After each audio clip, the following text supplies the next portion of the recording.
समाज को हिलाकर रख देने वाली घटना। महिला प्रेमी के साथ मिलकर पति की हत्या। प्रेम की वेदी पर ज्वाला जलती, सुहाग उजड़ा, पीड़ा तन में घुलती। नैतिकता की बेड़ियां तोड़ी, अपने प्रीतम संग जीवन संजोई। न्याय अन्याय की परवाह छोड़ी, समाज की रूढ़ियों को तोड़ी। इश्क में पागल दुनिया भूली, बस प्रियतम की राह में डूबी। यह पंक्तियां आज की रियल क्राइम स्टोरी पर सटीक बैठती है, जिसमें महिला ने कुछ ऐसा ही किया जिसके चलते न सिर्फ खुद का सुहाग उजड़ गया, बल्कि प्रेमी के साथ खुद भी जेल के सलाखों के पीछे जाना पड़ा। इस तरह खुद का परिवार टूटा और प्रेमी के परिवार को भी बेसहारा कर दिया। इश्क की भावुकता में उठाए गए कदम हमेशा ही घातक परिणाम लेकर के आती है। इसलिए हर इंसान, हर शख्स को इश्क के चक्कर में गलत कदम उठाने से पहले कम से कम 1000 बार सोचना चाहिए। अपने परिवार की फिक्र करनी चाहिए और जो कदम वे उठा रहे हैं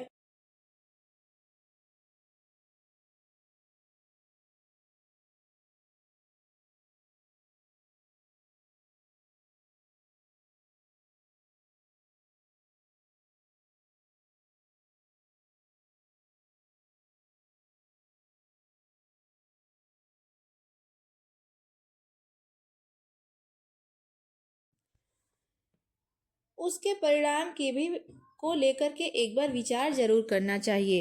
हो सकता है ऐसे गंभीर परिणाम न भुगतना पड़े जिससे आपका परिवार ही उजड़ जाए, बिखर जाए। तो आइए शुरू करते हैं वास्तविक घटना पर आधारित यह कहानी। 3 अगस्त 2023 को सीमा हरियाणा के फरीदाबाद के थाने बीपीटीपी के में पहुंची तो उसके चेहरे पर परेशानी के अनेक भाव थे। वहां पर थाना प्रभारी उस वक्त चाय नाश्ता कर अखबार पढ़ रहे थे। सीमा की उड़ी हुई रंगत देखी तो अखबार मेज पर रखकर पूछा, क्या हुआ, इतनी घबराई हुई क्यों हो और बात क्या हुई है? कोई परेशानी है तो बताओ। इस पर साहब, मेरे पति, कहते हुए सीमा रो पड़ी। थाना प्रभारी बोले कि क्या हुआ तुम्हारे पति को? वह कल शाम को बाजार गए, जो वापस घर नहीं लौटे हैं।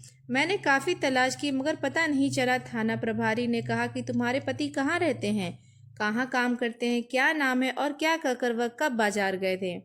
इस पर सीमा बोली कि हम खेड़ी कला गांव में रहते हैं। इस पर सीमा बोली कि वह मेरे साथ ही स्कूल में कंडक्टरी का काम करते हैं।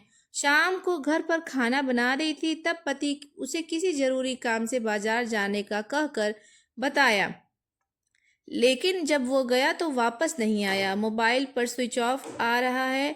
फिर रात 10 बजे आसपास पड़ोसियों की मदद से बाजार में तलाश किया मगर पता नहीं चल सका।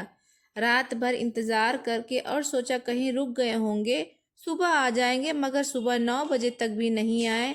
इस पर थाना प्रभारी ने कहा, तुम गुमशुदा की रिपोर्ट दो और फोटो भी दीजिए ताकि उनकी तलाश शुरू करें और जल्द ही तलाशने का प्रयास करें। पुलिस ने 35 वर्षीय रमेश कुमार के लापता होने का प्रकरण दर्ज किया और उसके फोटो को भी ले लिया। थाना प्रभारी से आश्वासन मिलने के बाद सीमा वापस अपने घर आ जाती है। थाना प्रभारी ने रमेश की गुमशुदगी का प्रकरण को गंभीरता से लिया और खुद ही पुलिस टीम के साथ खेड़ी कला के बाजार में पहुंच गए। रमेश का फोटो दिखाकर दुकानदार, वहाँ जो मार्केट था, चाय पान के ठेलों पर उसके विषय में पूछा गया मगर कहीं से भी उन्हें रमेश के बाजार में आने की सूचना नहीं मिली। थाना लौटने के बाद एसपी को अवगत कराया तो यह प्रकरण क्राइम ब्रांच डीएलएफ को ट्रांसफर कर दिया गया। इस पर crime branch DCP Mukesh Malhotra ने एसीपी अमन यादव के सुपरविजन में पुलिस दल का गठन किया और रमेश की तलाश के प्रयास शुरू कर दिए।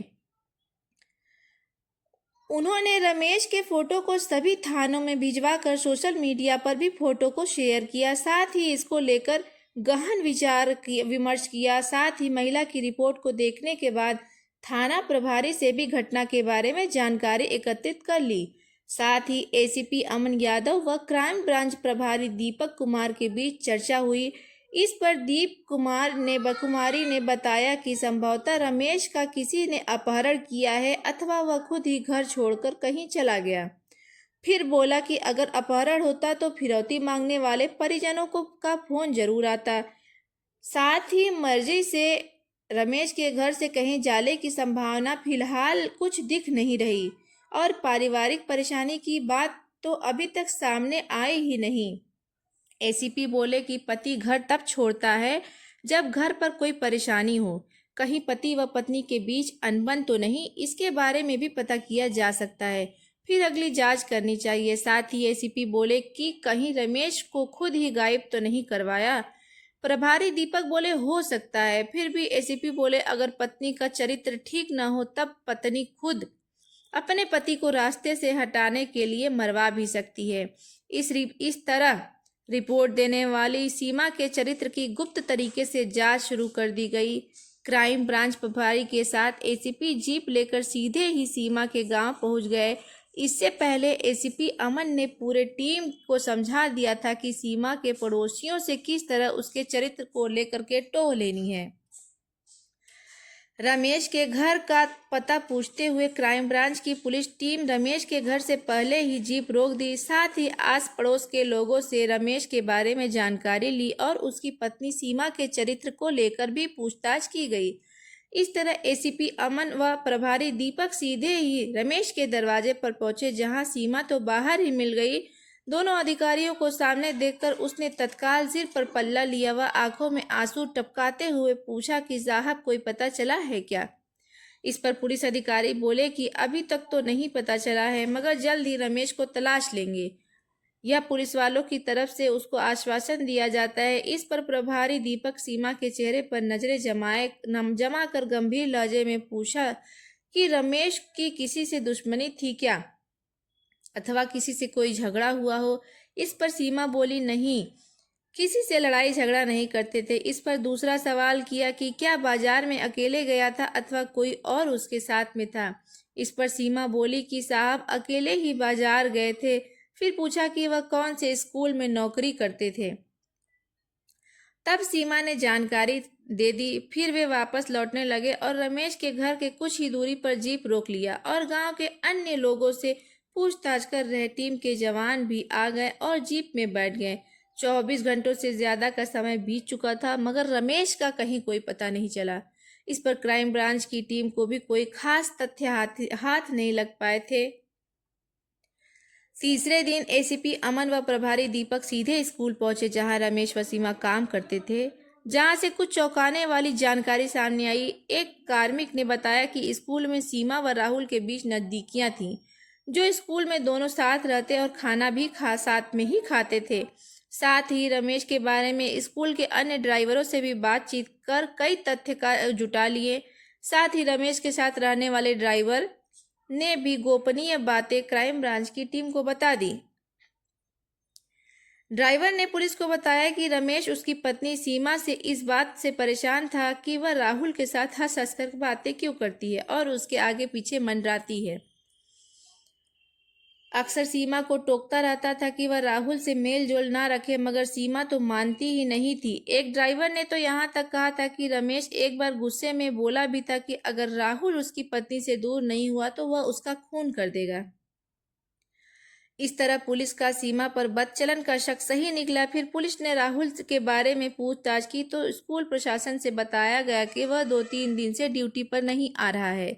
इस पर पुलिस ने तत्काल स्कूल से ही राहुल के घर का पता लिया और पुलिस टीम जीप लेकर के पहुंच गई राहुल के गांव अंडिग, जहां पर से पता चला कि राहुल तो कई दिनों से गांव आया ही नहीं। गांव में राहुल के पिता शोभाराम, उसकी पत्नी व बच्चे रह रहे थे। राहुल के बारे में शोभाराम ने बताया कि राहुल उसकी तनख्वाह का एक हिस्सा घर में पत्नी को भेजता है, बाकी अपने खाने पीने के लिए रख लेता है। उसे अपनी बीवी बच्चों से कोई मोह नहीं रहा, इसलिए वह फरीदाबाद में किराए का कमरा लेकर के रहता है, मगर वहां का पता कभी घर वालों को नहीं बताया। इस तरह पुलिस का शक सही साबित होने लगा था कि राहुल की सीमा के साथ नजदीकियां कुछ ज्यादा ही थी। तभी तो उसका घर पर उस पत्नी व बच्चों में मन नहीं था। इस बीच पुलिस टीम ने राहुल के फरीदाबाद वाले किराए के घर का पता लगा लिया। वहां भी राहुल नहीं मिला। बताया गया कि वह 2-3 दिन पहले उस घर पर नहीं आया। राहुल अब पूरी तरह पुलिस के शक के दायरे में आ गया था।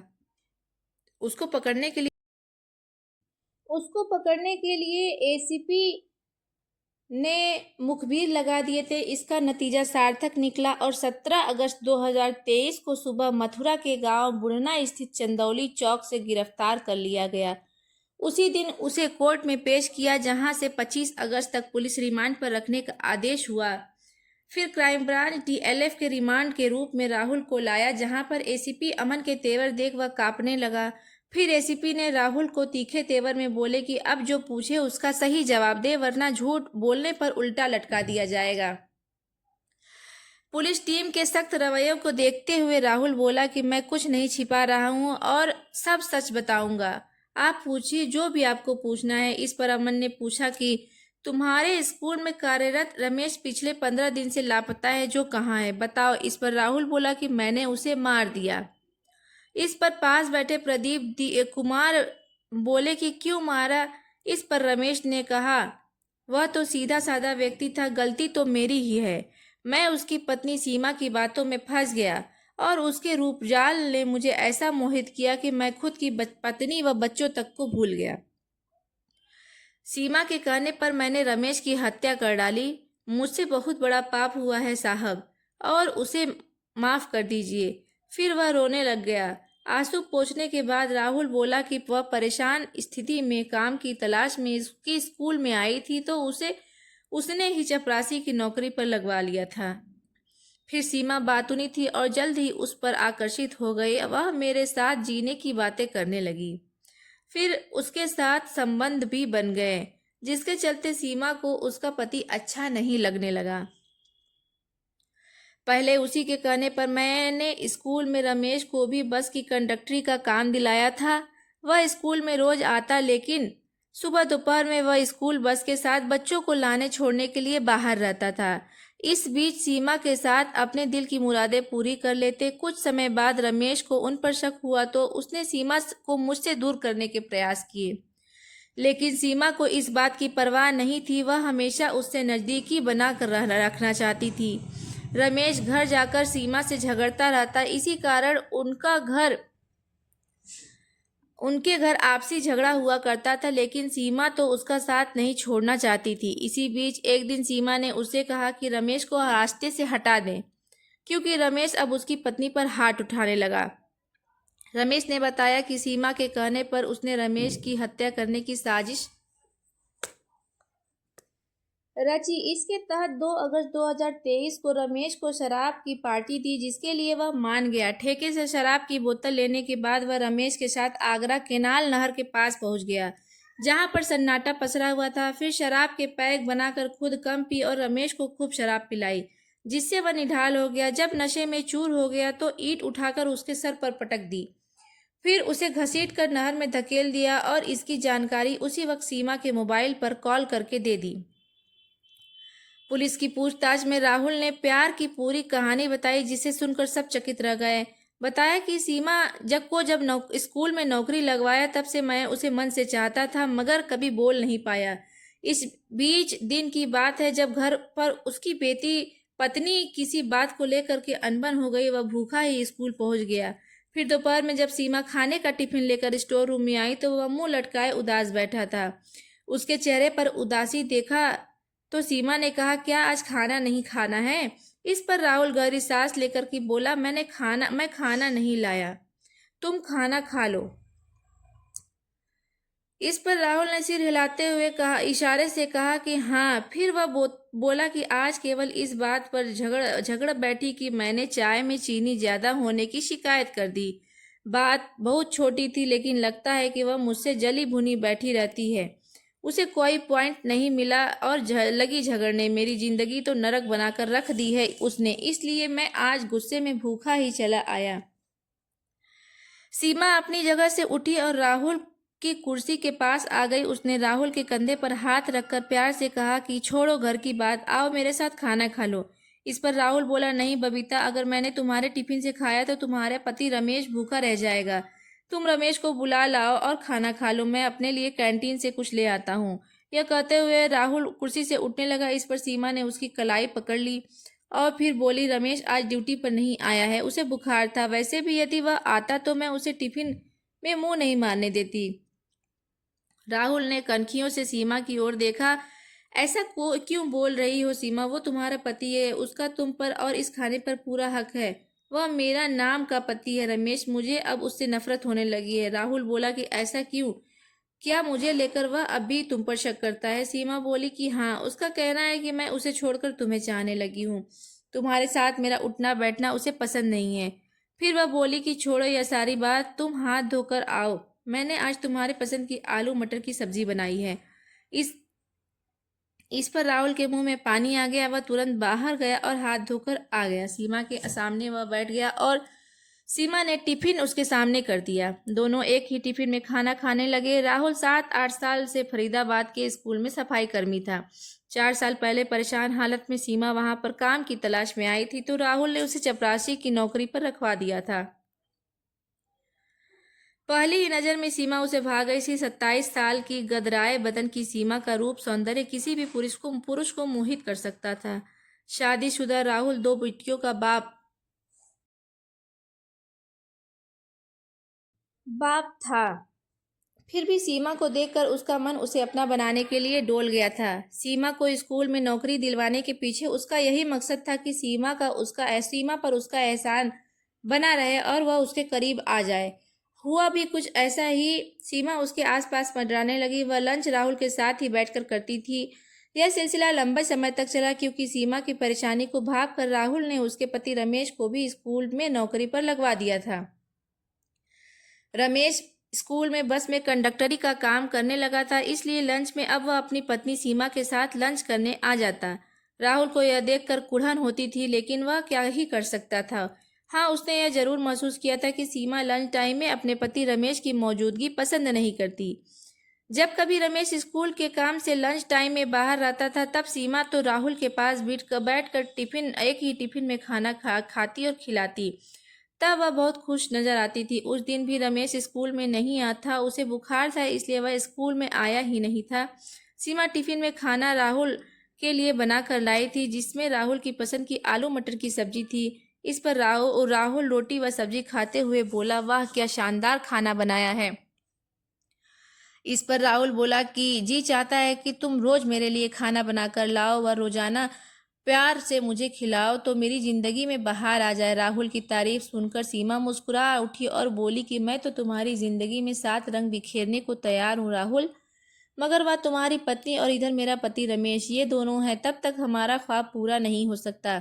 इस पर राहुल बोला कि ख्वाब जरूर पूरे होंगे सीमा, अगर तुम चाहो तो। इस पर सीमा हैरानी से देखकर मन ही मन सोचने लगी कि राहुल उसे सचमुच दिल की गहराई से प्यार करता है क्या। उसे रमेश की जगह दिल के अंदर उसे रमेश की जगह जो थी उसके दिल के अंदर देने में कोई नुकसान नहीं होगा। राहुल ने बताया कि इस तरह उसकी सीमा से नजदीकियां बढ़ी और उनके बीच अवैध संबंध बन गए। इस तरह 3 अगस्त 2023 को षड्यंत्र के तहत सीमा हरियाणा के बीपीटी पुलिस थाने पहुंची और पति रमेश के लापता होने की रिपोर्ट लिखवा दी। राहुल द्वारा रमेश की हत्या करना कबूलने के बाद पुलिस ने सीमा को भी गिरफ्तार कर लिया। क्राइम ब्रांच दफ्तर में प्रेमी राहुल को सिर झुकाकर बैठे देखा तो वह समझ गई कि पति की हत्या का भेद खुल गया। इस पर पुलिस की सख्ती देखकर सीमा ने भी उसके पति रमेश की हत्या करने का गुनाह कबूल कर लिया। पुलिस ने पूछताछ के बाद प्रेमी व प्रेमिका की निशानदेही से 19 अगस्त 2023 को पलवल के गांव छज्जूपुर के पास आगरा कैनाल के से रमेश की लाश को बरामद कर लिया। फिर उन्हें न्यायालय में पेश किया जा गया, जहां से दोनों को जेल भेज दिया गया। राहुल और सीमा ने जो किया उसकी सजा दिलवाने के लिए थाना प्रभारी तैयारी में लग गए। रमेश के शव का पोस्टमार्टम करवाकर उसे सौंप दिया गया उसके परिवारजनों को। साथ ही पुलिस की मौजूदगी में शव की अंत्येष्टि कर दी गई। इस कहानी में मृतक रमेश व आरोपी प्रेमी प्रेमिका राहुल सीमा के नाम काल्पनिक है, लेकिन यह कहानी वास्तविक घटना पर आधारित है। यह कहानी बताने के लिए पीछे हमारा उद्देश्य किसी की भावना को आहत करना या परेशान करना नहीं है, बल्कि आम जन को अपराध के प्रति सतर्क करना ही मुख्य ध्येय है। यह कहानी आपको कैसी लगी, क्या सीख दे रही है, इसके बारे में ज़रूर कमेंट करके बताएं। साथ ही इस तरह की कहानियों के लिए हमारे YouTube channel love and crime story को ज़रूर सब्सक्राइब करें।